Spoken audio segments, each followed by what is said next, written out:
ایک پرسکون اور خوبصورت گاؤں میں آیان نام کا ایک نرم دل رکھنے والا لڑکا رہتا تھا۔ عید الاضحیٰ میں صرف 2 دن باقی تھے اور آیان بے حد خوش تھا کیونکہ اس کے والد قربانی کے لیے ایک حسین بوری گائے گلنار گھر لائے تھے۔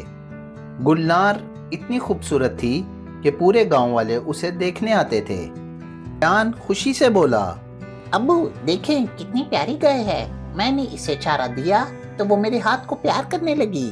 وہ مسکراہٹ کے ساتھ بولے، ہاں بیٹا، قربانی کے جانور اللہ کی خاص امانت ہوتے ہیں، ان کی خدمت کرنا ثواب ہے۔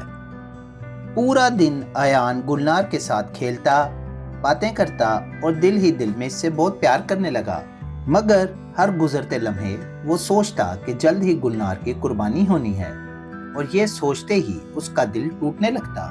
شام کے وقت آیان نماز پڑھ کر مسجد سے باہر نکلا تو اسے مسجد کے قریب بیٹھے ہوئے زارا نام کی بچی روتے ہوئے نظر آئی۔ آیان فکر مندی سے بولا، زارا کیا ہوا، تم کیوں رو رہی ہو؟ زارا آنسو صاف کرتے ہوئے بولی، سب لوگ کل عید منائیں گے لیکن میرے گھر اندھیرا ہے، ابو کی وفات کے بعد ہم قربانی بھی نہیں کر سکتے۔ میرا چھوٹا بھائی بار بار پوچھتا ہے ہمارے گھر قربانی کیوں نہیں ہوتی۔ زارا کی بات سنتے ہی آیان کا دل ٹوٹ گیا۔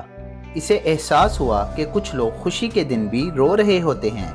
وہ رات بھر سو نہ سکا۔ زارا کے آنسو اس کی آنکھوں کے سامنے گھومتے رہے۔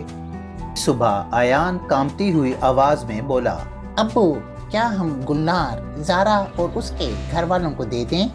ان کے گھر بھی تو خوشی آنی چاہیے، شاید یہی اصل قربانی ہے۔ ابو کچھ دیر آیان کو دیکھتے رہے، پھر ان کی آنکھوں میں آنسو آ گئے۔